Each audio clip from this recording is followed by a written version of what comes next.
Les paysans qui ramassent du bois mort et des pommes de pin dans les taillis de Brocéliande n'ont que le temps de sauter sur le talus. À la tête d'une troupe de cavaliers, leur princesse arrive au grand galop sur son étalon gris. Ce jour-là, Viviane est vêtue d'une robe dont la jupe recouvre la croupe du cheval, ce qui ne suffit cependant pas à dissimuler que la jeune fille chevauche comme un homme, de fort inconvenantes manières.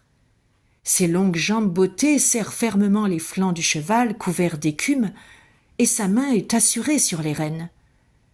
Elle parvient la première au centre de la clairière où s'élève un grand chêne et pousse un cri de joie.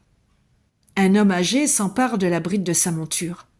« Vous nous avez fait une belle peur, dame Viviane. Je me suis engagé à veiller sur vous, et une fois encore, vous avez tenté de nous perdre. Voulez-vous donc me déshonorer aux yeux du roi ? Je connais la forêt mieux qu'aucun de vous. Je sais tout de ses chemins, de ses ruisseaux, de ses dangers aussi. Je n'avais pas 5 ans quand j'ai commencé à m'y perdre seule, et Brocéliande ne m'a jamais trahi. Vous aurez bientôt 15 ans, et il n'est pas convenable qu'une belle jeune fille comme vous traîne seule par les chemins. Je monte les plus rapides coursiers de mon père, et mes maîtres d'armes m'ont éduqué comme un garçon. Celui qui s'attaquerait à moi le regretterait amèrement. » Le vieil homme se tut. Viviane a parlé sans colère et n'a dit que la vérité. Depuis son enfance, elle est l'objet de tous les soins du roi Dionas, qui s'est efforcé de rassembler autour d'elle les meilleurs maîtres d'Irlande, d'Espagne, d'Italie ou des lointaines terres du Nord. Tout le temps qu'elle ne consacre pas à étudier ou à seconder son père dans ses fonctions royales, elle le passe dans la forêt. Là, la princesse se transforme en fille sauvage. Abandonnez les lourds vêtements, les tissus précieux et les attitudes respectueuses de l'élève modèle. Vêtue d'une courte robe de lin ou d'une cotte de garçon, Viviane fouille les halliers, arpente la lande, épie les animaux, cueille des fleurs sauvages, s'enivre des parfums de la nature et se baigne dans des sources connues d'elle seule, frottant sa peau de saponaire ou de menthe sauvage. Avant tout, elle aime se rendre à la fontaine de Barenton, que les paysans des alentours de Brocéliande craignent et vénèrent à la fois. L'eau de cette fontaine, qui bouillonne tout en restant froide, déclenche l'orage et prédit l'avenir.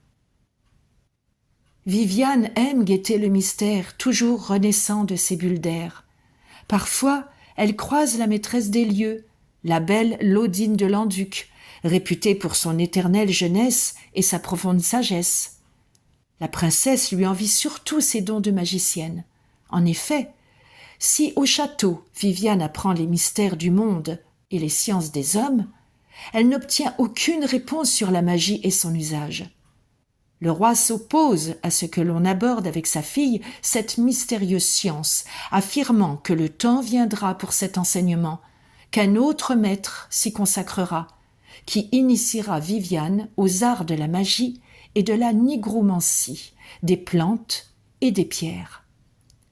Pour l'heure, les vénérables professeurs de Viviane doivent parfaire son savoir en astrologie, en astronomie et en mathématiques, ainsi que sa connaissance de la poésie, de la musique, de l'histoire et de la philosophie.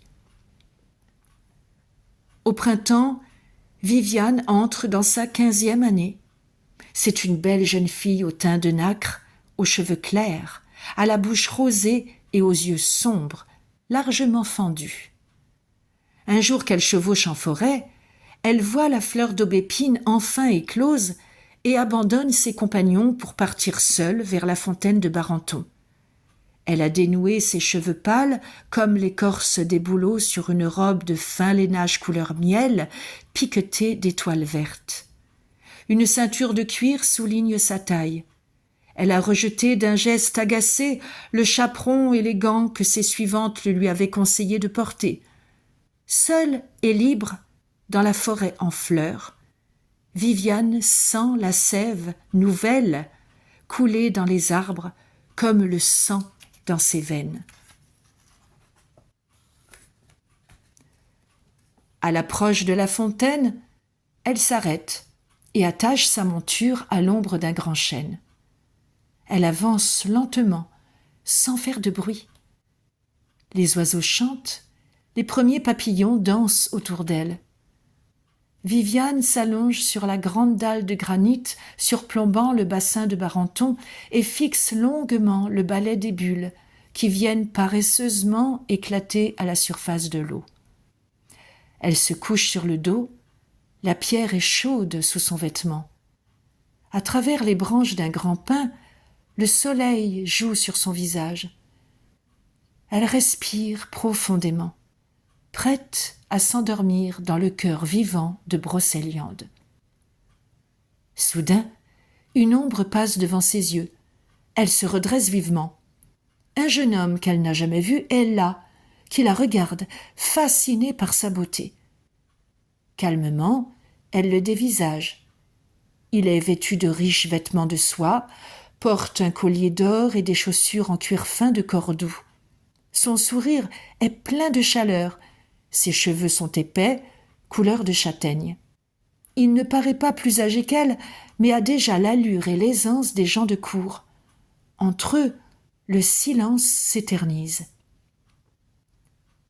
Lorsque le jeune homme se ressaisit enfin, il se présente à la jeune fille. Il arrive de l'île de Bretagne et s'en va à Nantes rejoindre son souverain, le roi Arthur. Curieux de connaître Brocéliande, il a choisi de faire un détour par cette forêt dont on murmure qu'elle est habitée par les fées. Rassurée, Viviane se présente à son tour. De longues heures s'écoulent durant lesquelles ils font connaissance. Viviane raconte Brocéliande et la vie qu'elle y mène, tandis que le jeune homme évoque pour elle ses voyages à travers le vaste monde. Bientôt, ils s'aperçoivent avec surprise que le soleil est descendu sur l'horizon.